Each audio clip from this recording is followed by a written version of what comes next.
All right, so it's Philippians chapter 4, the first 3 verses. For those of you who are perhaps new or haven't been for a while, what we've been doing is working our way systematically through this New Testament letter.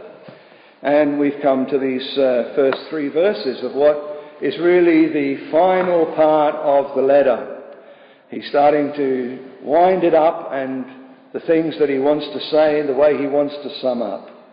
And one of the things are these 3 verses, and we're going to listen to these 3 verses once again, and then we'll dip into them and think about what they mean. So Paul is writing to the Christians in a place called Philippi, and he says to them, "Therefore, my beloved and longed for brethren, my joy and crown, so stand fast in the Lord, beloved. I implore Euodia, I implore Syntyche, to be of the same mind in the Lord. And I urge you also, true companion, help these women who laboured with me in the gospel, with Clement also, and the rest of my fellow workers, whose names are in the book of life."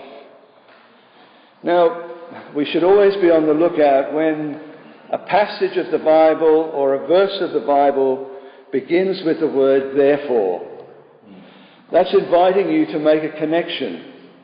And to get the understanding that you need, you have to make a connection between what has just been said and what is about to be said.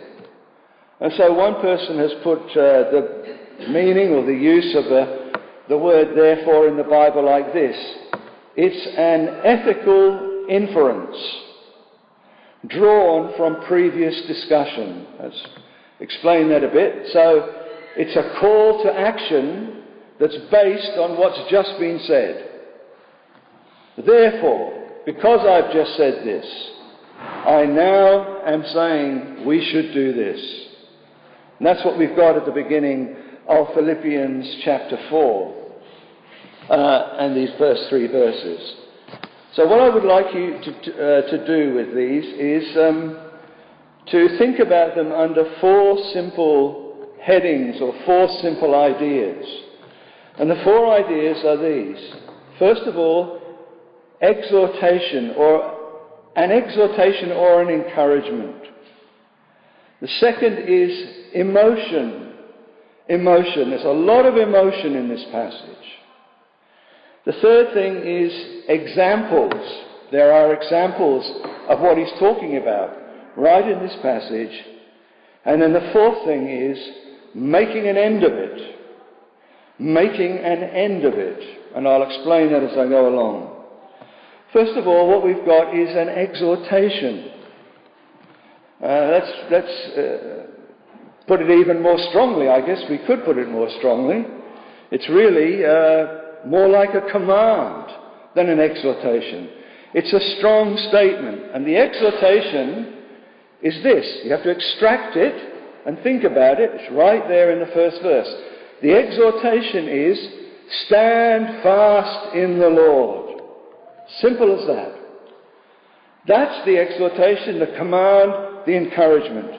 And that's coming to you and to me today from God.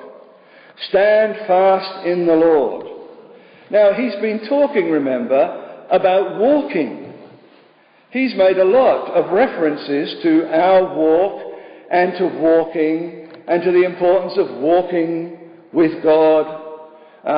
He's talked about our everyday conduct as Christians, our demeanour, our practical living. He's even called that's your walk. That's your Christian walk. What is your Christian walk like? What does it look like? So he said quite a lot about our walk, and that's conveyed to us, of course, the idea of progress. Because when you walk, there's movement, there's action, there's activity, and there's progress.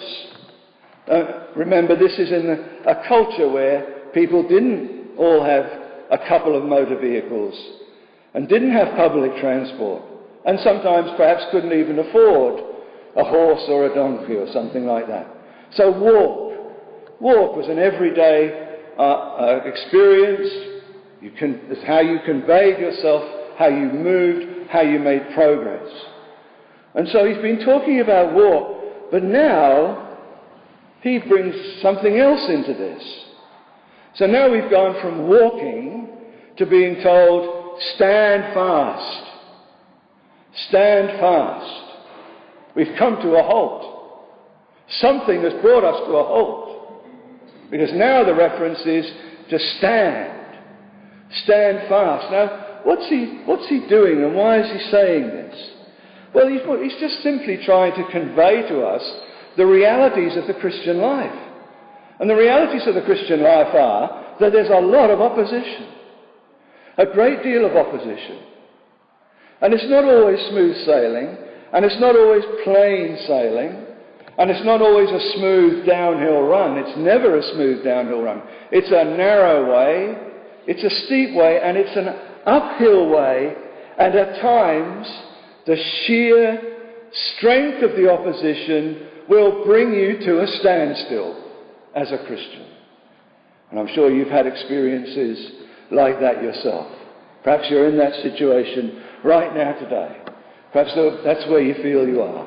At something of a standstill in your Christian life. You've made all this progress, and now you reflect how much easier it was to make progress when you were younger.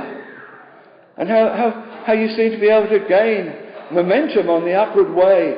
But now, standing is taking all your strength, all your attention, and all your prayer. Well, he says, that's it. Stand fast. Don't go backwards. It's all right to come to a standstill at times in the Christian life. It's not the ideal, but it's the reality.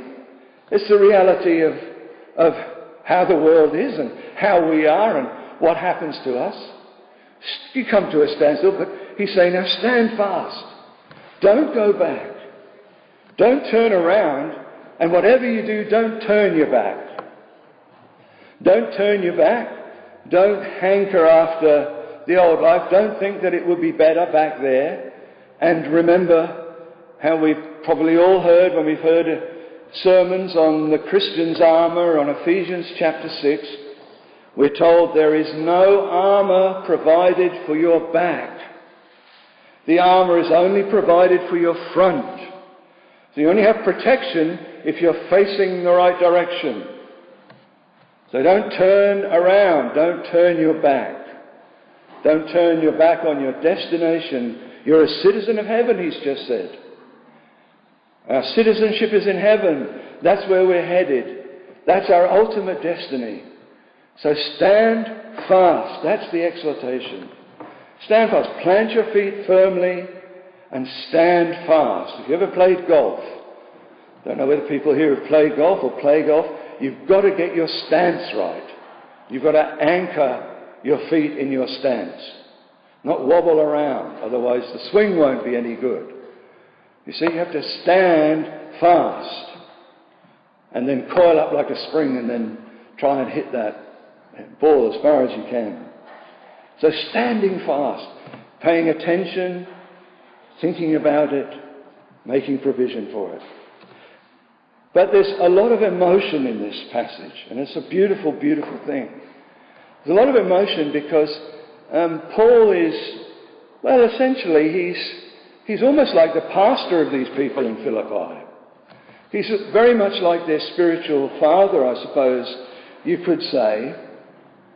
And so this encouragement, this exhortation, this command to stand fast is surrounded with wonderful statements, lovely statements. It's almost swamped by these statements. It's half buried in them. Look at the way the sentence has been put. Therefore, my beloved, and longed for brethren, my joy, my